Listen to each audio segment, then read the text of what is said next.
Photos that show what it was like to own a car. In the 1970s, owning a car was a unique experience, as the decade is known for its excesses and glamour. Not only that, the 70s were also a delight for car buyers, who enjoyed a wide selection of models and options, often visiting multiple dealerships to find their perfect match.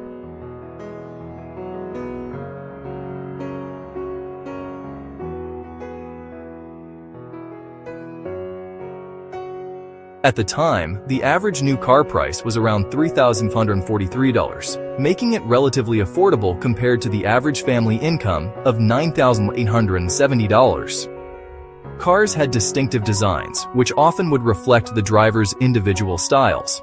Here are 21 pictures giving a glimpse of what it was like to own a car in the 1970s.